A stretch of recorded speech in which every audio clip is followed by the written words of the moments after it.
በስመ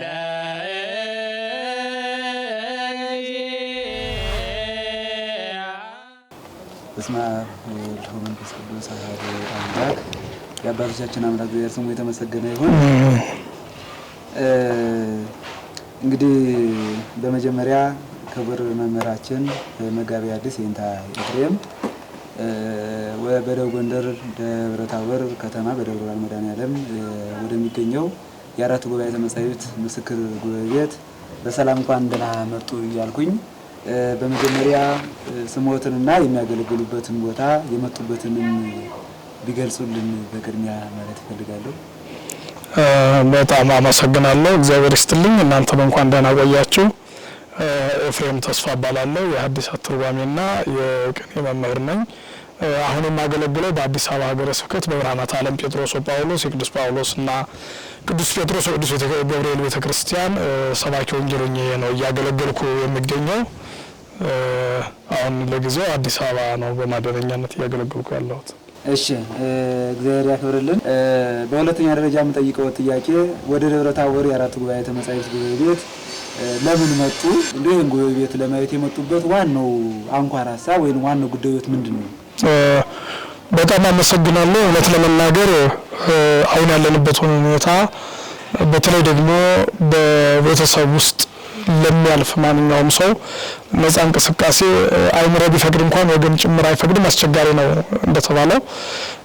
ግን ያንን ጫና ተቋቁሜ ልመጣ የቻልኩበት መሰረታዊ ጉዳይ ሁለት ነው። አንደኛ ይሄ ጉባኤ ቤት በእኔ በህይወት መኖር ውስጥ የራሱ አስተዋጽኦ ያለው ታላቅ ጉባኤ ቤት ነው።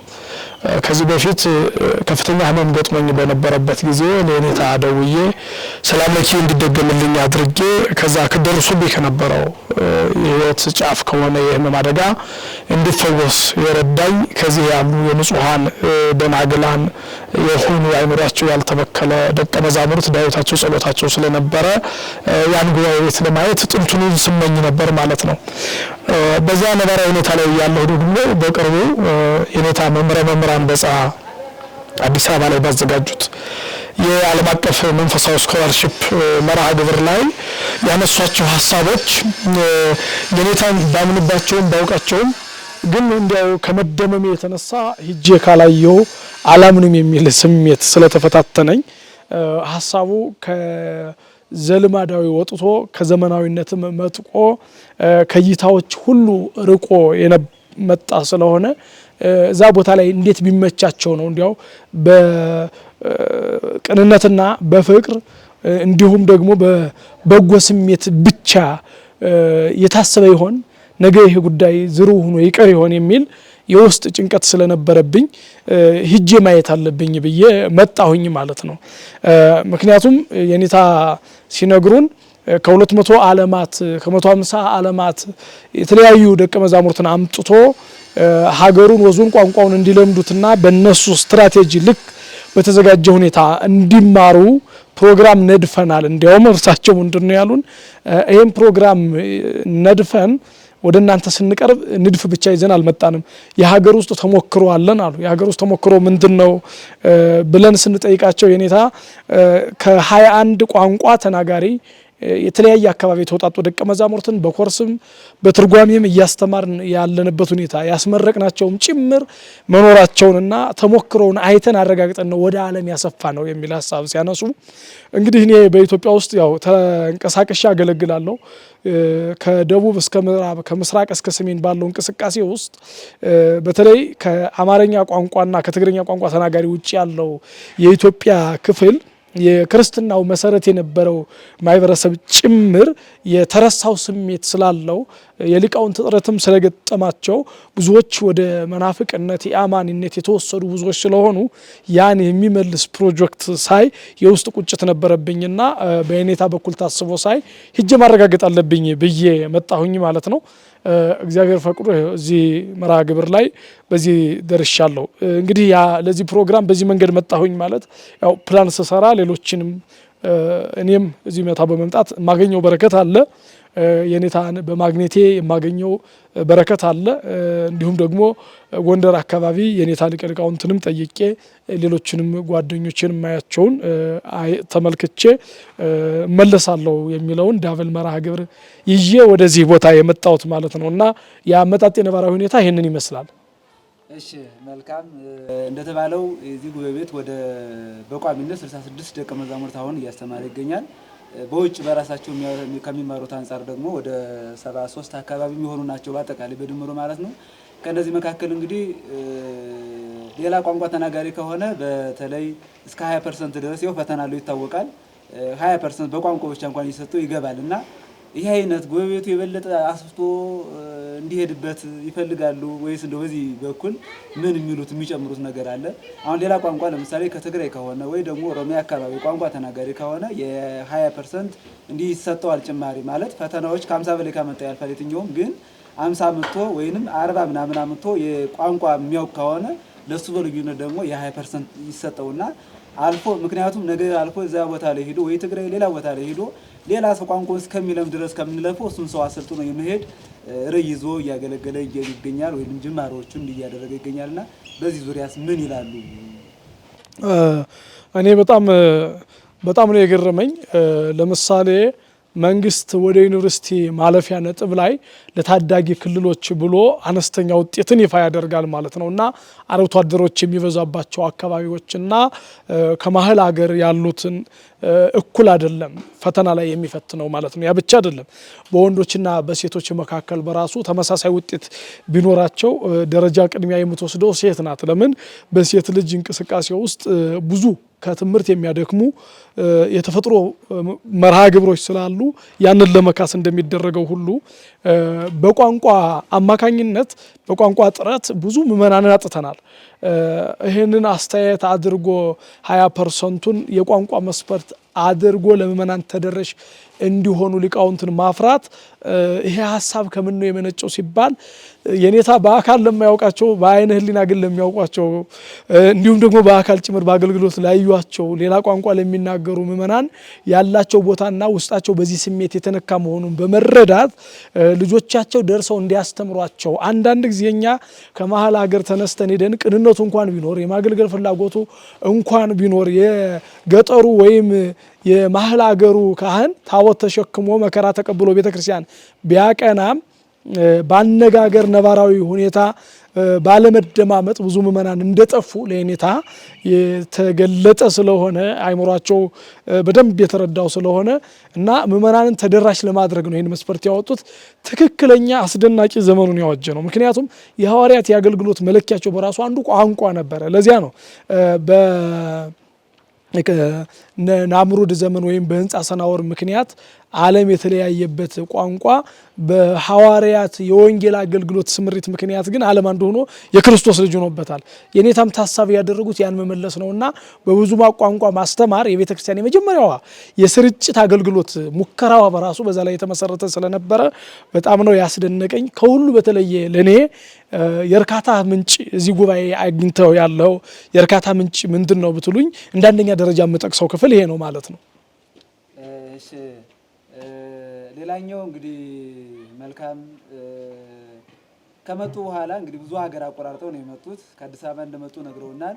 አሁን በፊትም ጉባኤቱን በሚዲያ በተለያየ መልኩ ይገለጻል፣ ይታወቃል። ግን በሚዲያ የታየው ነገርና በአካል የታየው ነገር ደግሞ ሁለቱ ይለያያል እና ይህን የአራቱ ጉባኤያተ መጻሕፍት ምስክር ጉባኤ ቤት በሚዲያ እንዳዩት እንደው ያን ያዩትን ነገር እውነታ ሆኖ አገኙት ወይስ ምን ይላሉ? እንደው እንዴት ሆኖ አገኙት ጉባኤ ቤቱን በጥቅሉ? በመጀመሪያ በእኔ መረዳት ጉባኤ ቤት በመጻሕፍት መምህራን ስለሆነ የሚገለጠው ሲገለጥም ከመጀመሪያ ሜካፕ የለውም ራሱ ነው የሚገለጠው እና እንዴት ሆኖ ምን ተከናወነ የሚለውን መረዳት እንጂ ከብዶኝ የነበረ ይሆናል አይደል መስህብነት ሊጨመርበት ተብሎ የሐሰት ቃል ይቀላቀልበታል የሚል ምልከታ አልነበረኝም። የኔታንም ስለማውቃቸው የማያደርጉትን ነገር መግለጽም ማጋነንም የማይችሉ የአብነት ትምህርት ቤቱ ህይወት ይሄ ይሉንታ ብለን የምንወስደውና ኦርቶዶክሳዊነቱ ጭምር መምህርነቱ ተደምሮ እንዲህ ሊያስብላቸው እንደማይል ተረድቼ ነበር። ነገር ግን በዚህ በቃል ሲገለጽ ግዘፉን አላየሁትም። ማለትም በዚህ በተንጣለለ ቦታ ላይ አካል ያለው ነገር መሬት የነከሰ ነገር በዚህ መጠን ተደራጅቶ አያለው ብዬ በፍጹም አልገመትኩም ነበር። የኔታ ወደፊት ያለውን እሳቤና ከተነሳው ትንሽ መጠን ብቻ ነው የገለጹልን። ለምን እሳቸው ያን ያደረጉበት ምክንያት አንደኛ ስለ ራሳቸው ማውራት ብዙ ባለመፈለግ ይመስለኛል። ሁለተኛ ደግሞ ሰዓትን በአግባቡ መጥኖ መልእክት ለማስተላለፍ ሲባል ሀሳቦች ሲጨመቁ ያልተዳሰሱ ዘርፎች እንደሚኖሩ የተለመደ ነው። ስለዚህ እዚህ ከመጣው በኋላ ግን እንግዲህ በመጀመሪያ ይሄ የምናየው ፎቅ የደቀ መዛሙርቱ ማረፊያ እንዳለ ገብቼ ጎብኝቼዋለሁ። በጣም ተገርሜበታለሁ። እዛም ያለውን ደግሞ የመመገቢያ፣ የላይብረሪ፣ የጉባኤ ትርጓሜ ማስኬጃ፣ የመወያያ ቦታዎች፣ በአጠቃላይ ዘመናዊ ሽንት ቤት የከተማ ልጆች ሊማሩ ቢችሉ በሚችሉት መጠን ለመቀበል የተደረገው ዝግጅትና እንግዲህ እኔ በጣም የገረመኝ ምንድን ነው የኔታ የራሳቸው በጀት የላቸውም፣ ምክር ቤትም አይበጅትላቸውም እና እዚህ ጉባኤ ውስጥ ከመጡ ጀምሮ በአጋጣሚ ኢትዮጵያ ነባራዊ ሁኔታዋም ሰላም አይደለም። ይሄ ማለት የምእመናን ተደራሽነትም የተገታ ነው ማለት ነው። ታዲያ አንድ ሰው በጀት ሳይኖረው የራሱ የሆነ ቋሚ የገቢ ምንጭ የተጨበጠ ሳይኖረው በትንሽ ጊዜ አቅዶ ይሄን መስራት ከቻለ በጀት ያላቸው መዋቅር ያላቸው ሰዎች ምን ሊሰሩ ይችላሉ? በቅንነት ብንነሳ ምን ሊሰሩ ይችላሉ? እና ይሄ እንደ ሀገር ደረጃ በራሱ የሚያሸልም ነው፣ ለማሞገስ አይደለም። ምናልባት ታግዙኝ ያላችሁ ይሄ ከተጀመረ 5 ዓመት እንኳን ይሆነዋል ብዬ እኔ አልገምትም። ማስተካከያ ሶት ያደርጉበታል። በ4 ወይም በ3 ዓመታት ውስጥ ይህ ህንፃ ጉባኤ ከአንድ ቤተክርስቲያን የምርቃት መርሃ ግብር በላይ በሚሰፋ ቅርጽና ዲዛይን ነው የተጠናቀቀው እና በኢትዮጵያ ውስጥ አብያተ ክርስቲያናት ሲተከሉ ልጁ ሲጸነስ ሲተከሉና ልጁ ተክሊል ሲፈጽም ነው የሚመረቁት። ለጋብቻ ጊዜው ነው የሚደርሱት። የአንድ ሰው የትዳር መያዣ ዘመን ነው የሚፈጁት ህንፃ አብያተ ክርስቲያኑ። በቅንነት ስንነሳና ቆራጥ አይምሮ ቅን ልቡና ሲኖር ግን በ3 ዓመት ውስጥ ይሄ ሁሉ አሁን ተጠናቋል። የመጠናቀቁ አዜማ ላይ ነው። ተጠናቋል ስንል ያልተጠናቀቀው ከመሰረቱ እየተጀመረ ያለው ስኮላርሺፑን ታሳቢ ያደረገው ከፍተኛ ወጪ የሚወጣበት ፕሮጀክት ያ ገና ነው። እንደምታዩት መሬት ላይ ነው ያለ። ቀድሞ የተሰራው ሰርቶ ማሳያ የሚሆነውና የደቀ መዛሙርቱ ማዕከል ይሄ ግን ተጠናቋል። ስለዚህ በዚህ ደረጃ ላይ ሳይ በጣም ምን መስራት ይችላል የሰው ልጅ ለካ አይምሯችን ሳንጠቀምበት ተኝተንበት ነው እንጂ አይደለም ለየግል የኢኮኖሚ ህይወት ለውጥ እያንዳንዳችን ለሀገራችን እያንዳንዳችን ለቤተ ክርስቲያናችን ተአምር መስራት እንደምንችል በአይኔ አይቼ ያረጋግጫለሁ ማለት ነው። እሺ እንታ እንደው በጣም እጅግ እናመሰግናለን። ከዛው ላይ ምናልባት ላይብራሪ አሁን እየተሰራ ነው። ያው ጥንቃቄ ምናልባት እግዚአብሔር ቢፈቅድ አሁን በዘንድሮ ዓመት በተለይ ላይብራሪው ደቀ መዛሙርታን በመጻፍም በምንም እየተቸገሩ ስለሆነ እሱን ለማድረግ ብዙ ጥረት እየተደረገ ይገኛል። የመመናን ርብርብ በሱ ላይ መጽሐፍን በመግዛት ምን ማድረግ ይገኛሉና በተለይ ላይብራሪው ላይ እንደው የሚያስተላልፉልን ጉዳይ ካለ ይሄ ቦታው ይታወቃልና የአጼ ቴዎድሮስ ላይብራሪ ነው ነበር ይላሉ። ይሄንታ ሲነግሩ ወደ መቅደላ አምባ አጼ ቴዎድሮስ በ15 ግመል በላይ ጭነው ሲሄዱ የ15 ግመል የሚሆን የብራና መጽሐፍ የተነሳው እዚህ ላይ ነው ይላሉ። እዚህ ቦታው ራሱና ይሄንታ በታሪክ ደረጃ የሚነግሩ ይሄ አጼ ቴዎድሮስ ላይብራሪ የነበረበት ቦታ ነው እና በተለይ እንደው ላይብራሪው ላይ አሁን ምን ጥቅም አለው? እንደዚህ እነ ቅዱስ ቄርሎስ አሉ የክርስቶስ መጽሐፉ ሆንኩ የሚሉትና ይሄንታም ሲነግሩ ሙሉ ጊዜ እናንተ ራሱ አንድ ታላቅ ላይብራሪ መሆን አለባችሁ ብሎ ይመክሩናል። አንድ ሰው ራሱ ግን ታላቅ ላይብራሪ ለመሆን ደግሞ ላይብራሪው ትልቅ መሰረታዊ እንደሆነና የሚያስበው ይሄን ብቻ አይደለም። ከተማ ላይ የህዝብ ላይብራሪ ለመክፈት ሁሉ ይሄንታ ራዕይ ያላቸው ያልገለጹት ቢሆንም ቅሉና በተለይ ላይብራሪ ላይ እንደው ምን ጥቅም አለው? አሁን እየተሰራ ይገኛል። መጽሐፎች እንኳን የተሻለ የሚባል መጽሐፍ ገና የለም። በዚህ ዙሪያ የሚሉት ነገር ሀሳብ ካለ ወደ ሌላኛው ከመሄዳችን በፊት በጣም ጥሩ። በመጀመሪያ ቤተ ጉባኤ ማለት በመጻሕፍት መሰራት ሰው በመጻሕፍት የሚሰራበት ክፍል ነው። ከቤተ ጉባኤ ከወጣ አንባቢ እንጂ በቤተ ጉባኤ ቆይታው ልክ ተፈላሳፊ የመሆን እድሉ ጠባብ ነው። እያንዳንዱ መጻሕፍት እየተመዘዙ እዚህ ስለሚጠየቁ ክርክር ስለሚከናወንባቸው በብዙ እጥፍ ነው የሚያድጉትና የአእምሮ ግንባታ የሚከናወነው ላይብረሪ ላይ ነው፣ በሌላ መንገድ መጻሕፍት ላይ ነው።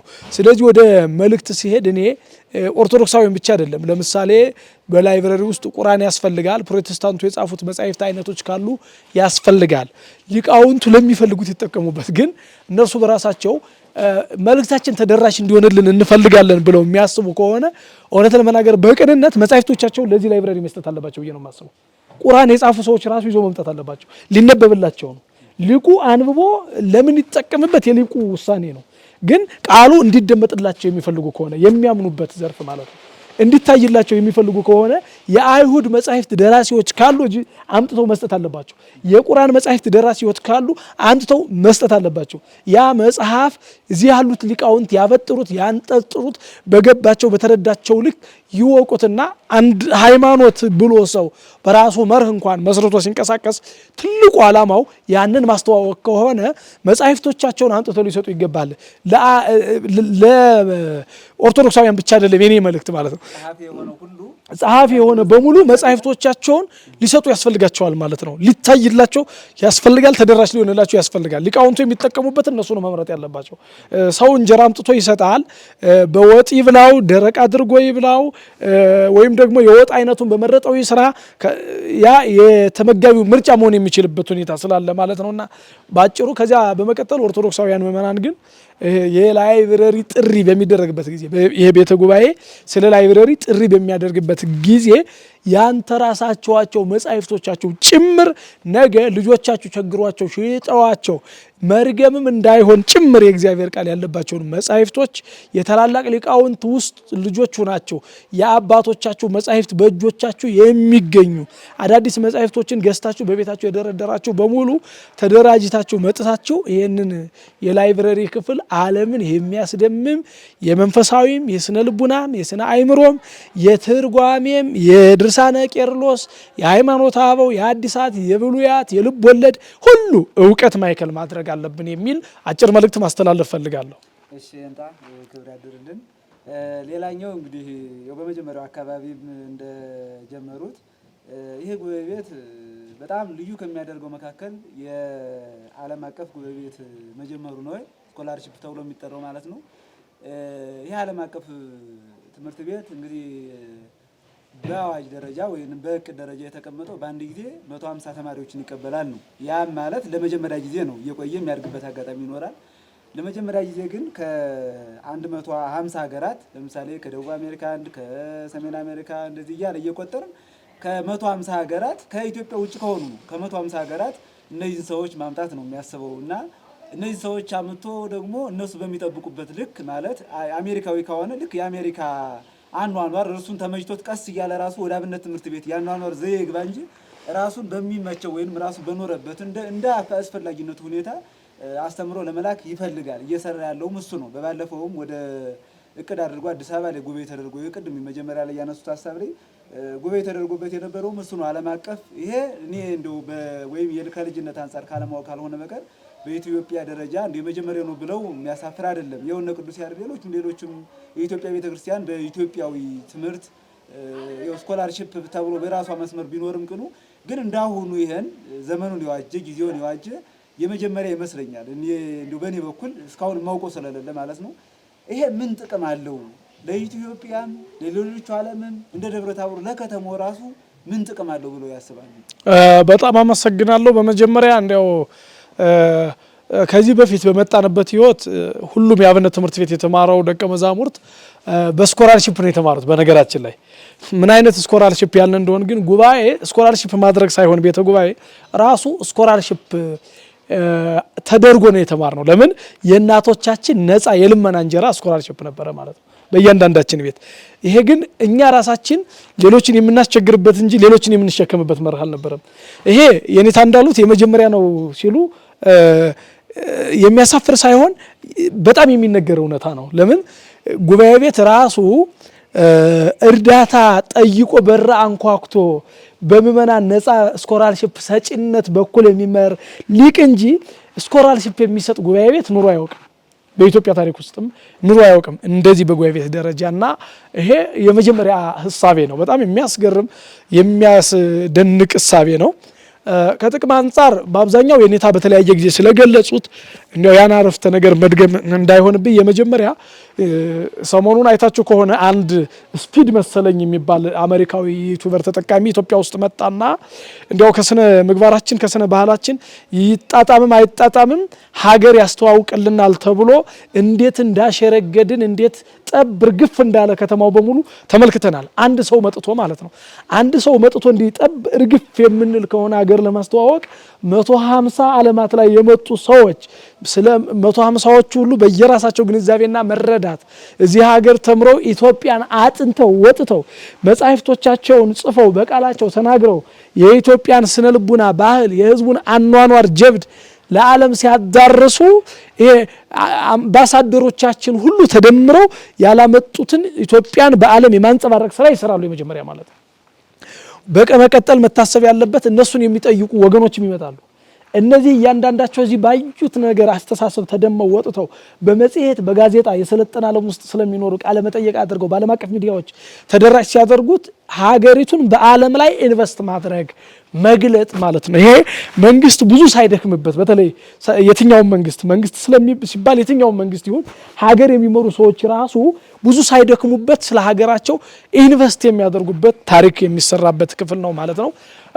ከደብረ ታቦርና ከጎንደር አጠቃላይ እንዲሁም ከኢትዮጵያ ገጽታ ስንመለከተው ብዙዎቻችን እዚህ አካባቢ ያለውን ታሪክ በለብ ነው የምናውቀው።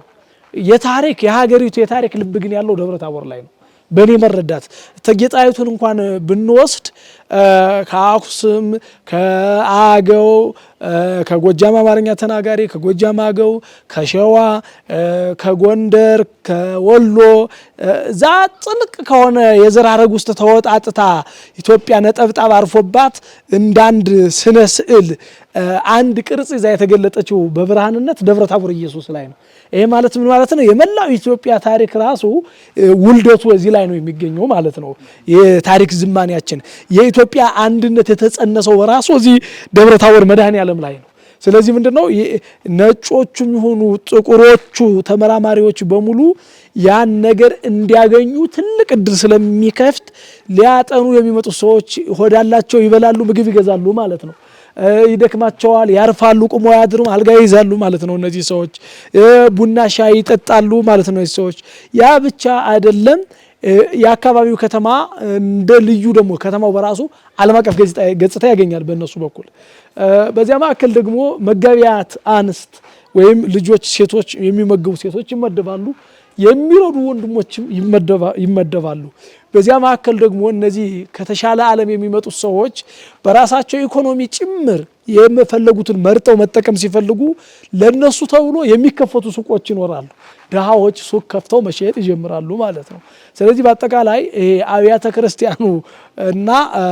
ክርስቲያናቱና ምእመናኑ በአጠቃላይ ኢኮኖሚው በጣም አመች የሚሆንበትና የኢኮኖሚ የእድገት ነጸብራቅ የሚወለድበት ክፍል ሆኖ ይታየኛል ማለት ነው በእኔ መልከታ። መልካም እንግዲህ አሁን በርሶ ደብረ ታቦር እንደሚታወቅ ጥንታዊ ከተማ ነው። ወደ 700 ዓመት በላይ ያስቆጠረ ከተማ ነው። ከዛም አልፎ እንዳሉት አሁን የኢትዮጵያ አንድነት ተጸነሰው አዚ ነው ብለዋል አፄ ቴዎድሮስ። ከዛም ሲቀጥል የእቴጌ ጣይቱ ዳዊት ተምሮ ምን ያለው ደብረ ታቦር ኢየሱስ ነውና ሁለቱም በኩል በጣም የተሻለ እንትን ያለው ነው። ያ ብቻ አይደለም። በዚህ አጅባር ጉባኤ ላይ ያው ታሪኩን ያውቁታልና ደብረ ታቦር ብዙ ሰፊ ታሪክ ያለው ነው፣ ግን ታፍኖ የቆየው ብዙ ጊዜ ያው ስራ ያልተሰራበት እና አሁን በርሶ ገጽታ ምናልባት ይሄ ጉባኤ ቤት ስኮላርሺፑ ምን በለው አሁን እያስኬደው ያለውን ስራም በርቶ ከቀጠለ ምእመናኑም ይሄን ጌታ ጥሩ አድርገው ጉባኤ ቤቱን በሚገባ ካደገፉ ያን የአፄ ቴዎድሮስን አንድነት አሁን የሀገሪቷን ያለውን ነገር እናውቀዋለን። የእቴጌ ጣይቱን ያመጣችውን ጀግንነት ሌላውንም አጅባር ላይ የነበረውን የሃይማኖት ጉባኤ ክርክር ይሄን ሁሉ ይመልሳል ብለው ያስባሉ? እንግዲህ ስርዓተ ንግስናውን እኔ መመሪያ መዘርጋት የምችል አይመስለኝም። የታሪኩን ልቀት ይመልሰዋል ወይ ወደሚለው ከሄድን ግን ነገ አጅባር ላይ ቅባትና ጸጋ ተዋህዶ ክርክር ያደርጋሉ አላውቅም። ግን ምንድነው ቁስጥንጥንያስ ኮነት ኢትዮጵያ ወንቂያ ደብረ ታቦር ነያ እንደተባለው ሁሉ ንቂያ ግን ደብረ ታቦር ትሆናለች። የሊቃውንቱ ማዕከል መናፍቃን አንደበታቸውን የማይከፍቱባት ለሌላውም ተደራሽ የምትሆን ማዕከል መሆኗ ላይ የዚህ ጉባኤ ዓላማ እሱ ስለሆነ ለይተን እንድናየው መንፈሳዊ ለይተን እንድናየውና የዚህ ጉባኤ ጥልቅ ዓላማ እሱ ስለሆነ የመንፈሳዊ ልልናውና የኢኮኖሚ ልልናው የዜና ተደራሽነቱ ልክ መጀመሪያም እንደገለጽኩት በጣም በሚገርም ሁኔታ ከጥንቱ በበለጠ ምክንያቱም ያኔ እንዳሁኑ ሚዲያዎች የሉም ተደራሽነት በሌለበት ሁኔታ ነው ታሪኩ ተጽፎ የቆየን። ዛሬ ግን ገና መናገር ስንጀምር ነው መሰራጨት የሚጀምረው ነገሩ። ስለዚህ ያ ደብረታቦር ንቅያ የመሆኗ ጉዳይ ምንም የሚያከራክር ነገር አይደለም ማለት ነው።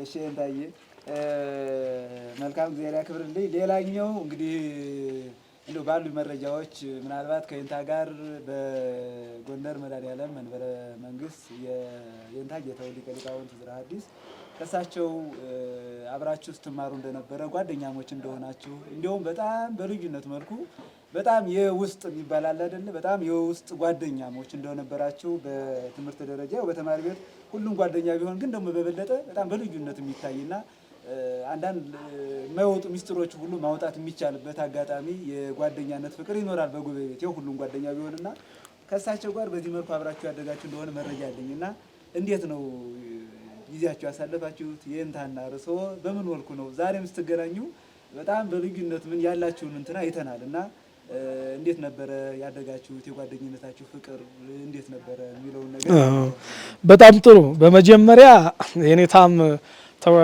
ተናግሬያቸዋለሁ። ይሄ ጓደኛ የሚለው ለኔ አቻናትን እያሳየ ስለሚያስቸግር የኔታ መምህራን በፀሐ ጓደኛ ነኝ ማለት በራሱ እንዲያው ምንድነው ገደል እንደማዘል ነው ለኔ ይከብደኛልና መምህር የነበሩ ታላቁ መምህራችን በዋናነት የኔታ ጌታው ሊቀ ሊቃውንት ዕዝራ ቢሆኑም የኔታ መምህራን በፀሐ ምክትል ነበሩ በወቅቱ እና በተጠያቂነት ደግሞ አስደናቂ መልሶችን በመመለስ በጣም የሚገርም ከትጋት ባሻገር ጸጋም የነበራቸው ስለነበሩ መማር ማስተማሩ በዚያ ደረጃ ነው የሚታየው።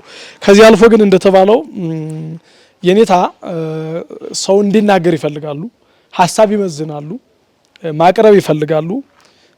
የሚያገሉት ሰው የላቸውም። ቀዬ ተራራ ወንዝ ለሳቸው ኢምንት ነው። ከተቻለ አትክልት ምን አይነት አትክልት ይተከልበት ብለው ነው እንጂ የሚጨነቁት እዛ የተወለደው ማን ነው ብለው አያስቡም። በዚህ ምክንያት ከኔታ ጋር እንቀራረባለን። ስንቀራረብ በእውነት ብዙዎቹ ያልተጻፉ መጻሕፍቶቻቸውን በርዕሳቸው ማውቃቸው ገና የኔታ ያስቧቸው ጊዜ ገና ሲያስቧቸው ነው የሚነግሩኝ እና ያን ጊዜ እኔ ደነግጣለሁ።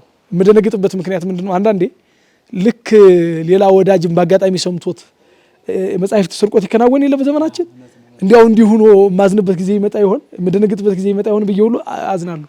ግን እግዚአብሔር ይመስገን የኔታም ለሌላ ሰውም አልተናገሩም። እኔ ታመኘ ሌላው ያልታመነበት ምክንያትም አልተፈጠረም። መጻሕፍቶቻቸው ገበያ ላይ ሲሆኑ በጣም የተለየ ደስታ ይሰማኛል ማለት ነው። ምክንያቱም ርዕስን ማካፈል በመጻሕፍት ጸሐፍት ሕግ ውስጥ በጣም የማይፈቀድ ነው። በጣም ስህተት ነው። ልክ የተጸነሰ ልጅ ሳይወለድ መልኩን እንደማሳየት ተብሎ ነው የሚታሰበውና አንዱ እስከዚህ ድረስ ነበር። ሁለተኛ ኮርሶች ሲኖሩ ልምዳቸውን እንድንቀስም ያደርጋሉ። ለምሳሌ ቂርቆስ ላይ ክረምት ለዩኒቨርሲቲ መምህራንና ለዩኒቨርሲቲ ተማሪዎች ለቤተክርስቲያን ደቀ መዛሙርትም ጭምር ኮርስ ይሰጥ ነበር። ለዛ ኮርስ ግዕዙን እንድሰጠው የሚመድቡኝ እኔን ነበረ እና በታላላቅ አባቶች ብፁዕ አቡነ ኤልሳ በረከታቸው ይደርብና ባሉበት ውስጥ ምርቃት እንድቀበል እድሉን እንዳገኝ በጣም ያስባሉ። አኮፋዳ ነበረችና እንደ ድራማ በፊት እሳቸው በሌላ አኮፋዳ ድራማ እየሰሩ በጣም ታሪክ ሰሩ ነበር። ምንተስማ ለማርያም የሚለው ይሄ ስለ ጉባኤ ቤት የሰሩት ታሪካዊ ስራ እሱ ራሱ አዲስ አበባ ላይ ነው የተመረቀ፣ ብዙ ሰው ያውቀዋል። በኋላ ደግሞ እኔ ጎንደር ላይ ያለው ብዙ ጊዜ ይሄ ነጭ አልለብስም የጥምቀት ከሱ ይልቅ የሚስበኝ ጅባይ በላሹን ጫማ አድርጌ አኮፊዳን ጠልጥዬ ዘንጌን ይዤ የአብነት ትምህርት ቤቱን ስታይል በመከተል ነው እና በኋላ ወደ አዲስ አበባ ሲሄድ ለኔታ ነው የሰጠዋቸው። እዚህ ጉባኤ ሲጀምሩ ይዘዋት መጥተዋል እና አዲስ አበባ ሆኛ እንዴ ኢኦቲሲ ድራማ ተፈለገና ደወልኩላቸው ይላኩልኝ ብዬ ስደውልላቸው ሰው እየፈለጉ እያለ ሳንሰላስል እኔ እዛ ነው ያለሁት፣ የከተማ ሰባኪ ሆኛለሁ። እዚህ ደግሞ ያለው ጉባኤ ቤት ነው። ይሄ አኮፊዳና ደበሉ አጠቃላይ በጣም ጥቅም ላይ የሚውለው ጉባኤ ቤት ነው ወይስ በአንድ ስብከተ ወንጌል በተሰማራ ወንድም ነው ብዬ ሳስብ ጉባኤ ቤት ላይ ነው። ከዛ በኋላ ያን ነገር ሀሳቤን አነሳው። እስካሁንም ድረስ እዚሁ አለች ማለት ነው። እቺ የማስታወሻ ምልክታችን ናቸው። ሌላው የኔታ ያገቡ ጊዜ እኔ በአጋጣሚ ለአገልግሎት ወጥቼ ባህሬን የሚባል ሀገር ነበርኩ። የመጀመሪያ ባለመኖሬ የተናደድኩበት በማጋታቸው ደግሞ የተደሰትኩበት ጊዜ ነበረ እና እዛ ሁኜ ይድረስ ለኔታ ብዬ ነበር ግጥም አዘጋጅቼ በጻለ ይዜ ደረሰ ለዛሬ የሚል ነበረ። እንዲያው ሙሉን ያልያዝኩትም ግጥም ስለሆነ ቅኔ ስላልሆነ በርቀት ነው ደስታዬን የተካፈልኩት። ከምን አንጻር ለሳቸው ከነበረኝ የተለየ ፍቅር የጋብቻቸው ዕለት አልኖርም ብዬ ራሴ ገምቼ አላውቅም ነበር። ግን በስራ ጉዳይ ሳልኖር ቀረውና ደስታና ቁጭት የተፈራረቀበት ጊዜ ነበረ። አዲስ አበባ መጥተው ሳይደውሉልኝ አይቀሩም። ጉባኤም ኑሯቸው አለመሄድ አልችልም እስካሁን ድረስ ወይ እንዳሁኑ የተለየ ጫና ያለው ጉባኤ ገጥሞ ካልሆነ ከዚህ በፊትም ሌሎች ጉባኤዎች ሲዘጋጅ እመጣለሁ እና የበለጠ ደግሞ አሁን መጥቼ ያለ መሰቀቅ ቤታቸው ውስጥ እንደ አንድ ልጅ ሆኜ እንደ ቤተሰብ አሁን ቀናቶች ሲደራረቡ ብዙ ቀን እየሆነ ነው፣ 3-4 ቀን እየሆነ ነው እና ፍቅር ባይኖር ይሄን ያህል ግለሰብ ቤት በህይወቴ አድሬ አላውቅም። ይሄን ያህል ቀን ዘመድ ወዳለው ጠይቃለሁ፣ ግን ከ2 ቀን ከ1 ቀን በኋላ ይከብዳል። እኛ እንሳቀቃለን። እዚህ ያለው ፍቅርና መስተንግዶ የኔታና ባለቤታቸው የሚሰጡት ለእንግዳ የሚሰጡት ቦታ ግን እንዲያው እንደ ጴጥሮስ በዚህ መኖር መልካም ነው የሚያስብል በዚህ መኖር ደብረ ታቦር መኖር መልካም ነው የሚያስብል የጴጥሮስ ስሜት ነው የተሰማኝ ማለት ነውና መተዋወቂያችን ባጭሩ ነው የምገልጸው ይሄን። ሌላውን ዝም ብሎ በመኖር ስለሆነ የገለጽ ነው በመናገር አያልቅም፣ በመኖር ነው የሚገለጸው። ጥቂቱ ግን ለማብራሪያ ያህል ይሄን ይመስላል የኔታ። እሺ ክብር ያድርግልን። እንግዲህ ያው ብዙውን ብለውናል። ምናልባት ከእንታ ጋር ያው ዞሮ ዘውግ ቤት አሁን እንደው በተለይ ዓለሙ ጋር ስናስበው የመጽሐፍ ጉባኤ ቤት የምንበለው የትኛውም አሁን በኢትዮጵያ ያሉ ጉባኤ ቤቶች መቼም እኔ ዩኒቨርሲቲ ናቸው፣ ከተለያየ ቦታ መጥተው የሚማሩባቸው ናቸው። አሁን ዛሬ እንደው ምናልባት ላለው ለተመልካቹ የሚያስተላልፉኝ ጉዳይ ርዕሱ አሁን ከዛ በፊት አወቋቸው አይተዋወቁም፣ ግን እንደው በመካከል በጣም ብዙ ውጣ ውረዶች ሁሉ ገጥሟቸው እንደነበር መረጃው አለኝ። ግን ያን ሁሉ ውጣ ውረድ እንደው ምንም ደንበር የሆነ ጎጥ የሆነ ነገር ሳይገታችሁ ዛሬም ድረስ ይሄን ያህል ፍቅር ያላችሁ መሆናችሁ እጅግ የሚያስደስት ነው። አሁን አልፎ ዛሬ የሚገርመው ዩኒቨርሲቲ ይሄዳሉ፣ ከተለያዩ ከቋንቋም ከጎጥም ከምንም ይመጣሉ። ማህበር ሁሉ በጎጥ እስከ መጠጣት ድረስ ደርሰዋል። እና እንደው የአብነት ትምህርት ቤት የፍቅር መነሻ ምንድን ነው ብሎ ያስባሉ? በመጀመሪያ እኛ እናታችን አንዲት ናት፣ የአብነት ጉባኤ፣ እርሷም ድንግል ማርያም ናት። ለእኔ የወለደችኝ እናቴ ባለውለታዬ ናት። መማር ትንሽም ቢሆን መማር የእናትን ፍቅር አያሳጣም። ግን የኔታን ያገኘኋቸው በድንግል ማርያም እናትነት ነው። አንዲት ድንግል ማርያም እናቱ ነን ሁናን በአንዲት ስም በእንተ ስማ ለማርያም ብለን እየበላን ለእኛ ተራራውና ወንዙ መከለያ ይሆነናል ብዬ አላስብም። በመጀመሪያ ሁለተኛ የምንማረው ወይ ብሉይ ነው ወይ ሐዲስ ነው ወይ መጽሐፈ ሊቃውንትን ነው የምንማረው፣ ወይም ደግሞ መንፈሳዊ መጻሕፍትን ነው፣ ዓለመ እግዚአብሔርን ነው የምናየውና ዓለመ እግዚአብሔርን የሚያይ ሰው ደግሞ ብሉይና ሐዲስ ተሸክሞ ከመንደር ያልወጣ አሳቤ ሊኖረው ይችላል ብዬ አላስብም እኔ። ምክንያቱም ልቁምበት ቢልም ይጠበዋል። የሚሰፋው መንፈሳዊ ዓለም ነው እና በዚህ መለኪያ ያ ውስጤ ላይ ነበረ እግዚአብሔር በሚያውቀው። ያ ደግሞ በጣም አካል ገዝቶ ያገኘሁት የኔታ ላይ ነው። አሁን የምለው አመለካከት የኔታ ላይ አካል ገዝቶ ነው። ቢቀርባቸው እጠቀማለሁ ነው ትልቁ ነገር ነው የቀረብኩበት ምክንያት። እኒህን ሰው እዚህ ጉባኤ ቤት እያሉ ቢቀርባቸው ከሀሳባቸው ሀሳብ፣ ከልምዳቸው ልምድ፣ ከቅንነታቸው ቅንነት፣ ካፈጻጸማቸው አፈጻጸም እወስድና ቢያንስ የእሳቸውን ያህል ጥልቅ ስራዎችን ሰርቼ ባላልፍ ከሰው ጋር መኖር የሚችል ኤፍሬምን ለመፍጠር ከኔታ ጋር መቅረብ ነበረብኝ እና በዚያ ምክንያት ሙሉ ሆነው ስላገኘኋቸው ተጠጋኋቸው። አሁንም ለደቀ መዛሙርት እኔ ጠላት የሚያውቀን በነገራችን ላይ በምንናገረው ቋንቋ አይደለም፣ በተወለድንበት ቀይ አይደለም። ጠላት በምንከተለው ሃይማኖት ነው የሚያውቀን። ጠላት በሃይማኖት እያወቀን እግዚአብሔርን ደግሞ አባታችን ብለን አባቴ አንለውም፣ አባታችን ብለን በጋራ ጠርተ ነው መለያየታችን። በእኔ መረዳት የምወስደው ምንድን ነው የሆነ ጊዜ ላይ ፈንድቶ እኛን እንዲያጠፋን ያጠመድነው ቦምብ ነው ብዬ የምወስደው። መለያየት ራሳችን እንዲያጠፋ ያጠመድነው ቦምብ ነው ብዬ ነው የምወስደው። የቤተ ክርስቲያን ትልቁ ስጋት ለእኔ የአሕዛብ ሰይፍ አይታየኝም፣ እሱ አይደለም። ሁለተኛው ነው የመናፍቃን ወረራ፣ የአውሮፓውያን ጸረ ሃይማኖት ዘመቻም አይደለም። የቤተ ክርስቲያን የመጥፋት አደጋዋ ሊመዘዝ የሚችለው የውስጥ አንድነት እና ውህደት ካለመኖር ነው ብዬ ነው የማስበው። ስለዚህ ያንን እኔን ያጠፋኛል ብዬ የማስበውን መለያየት አቅሜ በፈቀደው ልክ አይምሮዬ በተረዳኝ ልክ እግዚአብሔር ባገዘኝና ባስቻለኝ ልክ መጥላት ስለነበረብኝ ያን በጣም የሚጠላ ሰው ስፈልግ የኔታን አገኘኋቸው ማለት ነው። እና ይህን ይመስላል ወደ የኔታ የቀረብኩበት ምክንያት። ሌላኛው እንግዲህ ከኔታ ጋር ይሄን ያህል የነበራችሁን የጓደኝነት ህይወትና አሁንም ቢሆን የወርሰው አባቴ ጓደኛ አይደሉም ብለዋል። እንግዲህ ያም ይሁን ያ ዞሮ ዞሮ ያሳለፋችሁ ህይወት አሁንም ቢሆን ይሄን ያህል ጊዜ ቤታቸው ጋር አብረው እየሰነበቱ ይሄን ሰፊ ጊዜ ይሄን ጉዞ አቋርጠው ብዙ ሰፊ እንግዲህ ወደ ስንት ኪሎ ሜትር አቋርጠው መተው ቤቱን አይተዋልና እንደው ለዚህ ጉባኤ እንዳጠቃላይ እያንዳንዱ ምዕመን ምን ይጠበቅበታል? ምን ቢያደርግ መልካም ነው ብሎ ያሳው እያንዳንዱ ምዕመንም እያንዳንዱ የሃይማኖት አባትም ሊሆን እያንዳንዱ ደቀ መዝሙር ሊሆን ይችላል ከኔም ጀምሮ እያንዳንዱም ቢሆን ለዚህ ጉባኤ ቤት ምን ቢያደርግ ምን ተስፋ ሊኖረዋል ከነገው ማለት? እኔ ይሄን ጉባኤ ቤት እንደ ልደት እጅ መንሻ ነው ምዕመናን እንዲጠቀሙበት የምፈልገው። የልደት እጅ መንሻ ድሃዎች ምን ማድረግ እንዳለባቸው፣ ሀብታሞች ምን ማድረግ እንዳለባቸው ያስተማረ ነው። ሀብታሞች ሰባ ሰገል ወርቅ፣ ዕጣን፣ ከርቤ አምጥተው ገብረዋል። ድሃዎቹ ላይም አድግ ደግሞ እስትንፋሳቸውን ገብረዋል። ስለዚህ ለዚህ ጉባኤ የቻለ ወርቅ፣ ዕጣን፣ ከርቤ አምጥቶ የገዛውን ክፍተት ሞልቶ የተጀመረውን ፕሮጀክት አጠናቆ የዛ ታሪክ አካል መሆን አለበት። ሰው መፍጠር ነው። ይሄን ጉባኤ ቤት መገንባት ማለት ሰው መፍጠር ማለት ነው። ሰው እስከ አይምሮ እስከ እውቀቱ መፍጠር ማለት ነውና በዚህ ውስጥ የተቋጠረ የመቀነት ብር ያላት ምስኪን ሳትቀር ልትሳተፍበት ይገባል ማለት ነው። ኪሱ ባዶ ያላደረበት ሁሉ ሊሳተፍበት ይገባል ማለት ነው። ያን ማድረግ ያልቻለ ደግሞ እስትንፋሱ ሊያደርገው ይገባል ማለት ነው።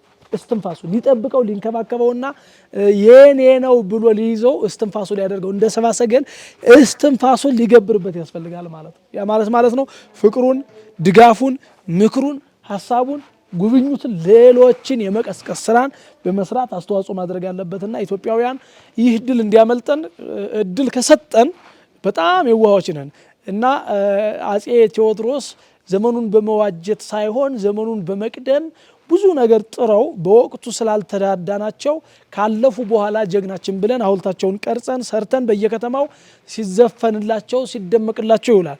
ግን የአጼ ቴዎድሮስ አሁን ከሞቱ በኋላ ሐውልት ሰርተን መዝፈናችን ለኛ ነው እንጂ ገበያ የሚሆነ ለአጼ ቴዎድሮስ የሚጠቅማቸው ነገር የለም። ምን ነው ኑሮው ጥቂት አግዘናቸው ተሳክቶላቸው አይተው ረክተው አልፈው ቢሆን ኑሮ ነው ማለት የሚጠበቅብን እንጂ ዛሬ ለአጼ ቴዎድሮስ የምናደርገው በሙሉ ግን ጥቅሙ ለኛ ነው፣ ለአጼ ቴዎድሮስ አይደለም። ዛሬ ለእቴጌ ጣይቱ ሐውልት የምንገብረው በሙሉ ጥቅሙ ለእቴጌ ጣይቱ አይደለም፣ ጥቅሙ ለኛ ነው፣ በእነሱ ለመኩራት እንዲመቸን ማለት ነው። ይሄ ፕሮጀክት ይሄ ሀሳብ የኔታ ተዘጋጅተውበት ባለ እድሜ ዘመን ውስጥ ጎናቸው ላይ ሁነን አስቀድመን ካሰቡት በላይ እንዲሳካ ባናደርግና የኔታ ብዙ ደክመው ግን አይ ህዝቡ ካልተረዳኝ ብለው የራሳቸውን ህይወት መኖር ቢጀምሩና ከዛ በኋላ ከሰባ ምናምን ዓመት በኋላ ተነስተን ወይም የተነሱ ትውልድ የኔታ እንዲጀምረው ነበር ብሎ እንደ አጼ ቴዎድሮስ ሐውልት እንሰራለን ብንል ስማቸውን መጽሐፍ እንጽፋለን ብንል ለኔታም ይሁን ለሀገሪቱ የምንጠቅመው አስተዋጽኦ የለም።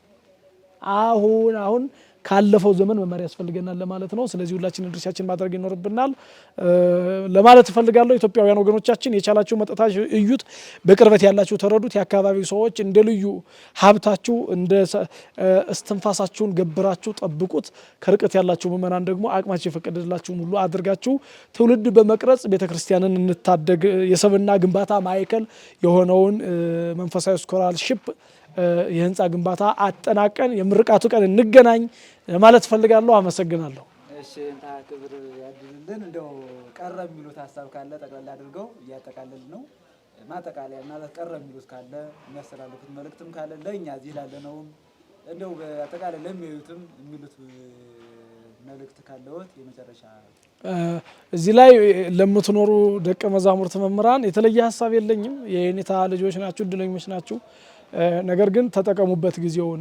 አንዳንድ የአብነት ትምህርት ቤት ታሪክ ጸጸትና ቁጭት የሚሆነው ጥለነው ከሄድን በኋላ ነውና ያ ህይወት እናንተን እንዳያገኛችሁ የጸጸት አለንጋ ሲገርፋችሁ እንዳይኖር በዘመናችሁ ሁሉ ተረጋግታችሁ ምስጢር አደላድላችሁ ሰባኪነቱ ነገ ይገኛል፣ ተናጋሪነቱ ነገ ይገኛል። ተደራሽነቱም ነገ ይገኛል። አዋቂነት ግን መሰረታዊ ነገሩ የሚያዘው ቤተ ጉባኤ ስለሆነ ይሄን አደራ ማለት ፈልጋለሁ። ህዝቡ መጀመሪያ የተላለፈውን መልእክት ደጋግሞ እንዲሰማው ፈልጋለሁ። በመጨረሻ እዚህ መጥቼ እዚህ ያሉትን ታላላቅ ደቀ መዛሙርት ዘመኑን የዋጁ የመጠየቅ መጠን የገባቸው የመረዳት መጠን የገባቸው የነገ ተስፋ የሆኑ ደቀ መዛሙርትንና በተለይ የኔታ መምህራንን እስከ ቤተሰቦቻቸው ድረስ አይቻቸው እንደዚሁም ደግሞ የሚጎበኙ የአካባቢውን ቦታዎች ሁሉ ጎብኝቼ መንፈሳዊ እርካታ አግኝቼ ትምህርት ተምሬ ስለሄድኩኝ እግዚአብሔርን አመሰግነዋለሁ። እግዚአብሔር ስሙ የተመሰገነ ይሁን። እግዚአብሔር ይስጥልኝ። አመሰግናለሁ።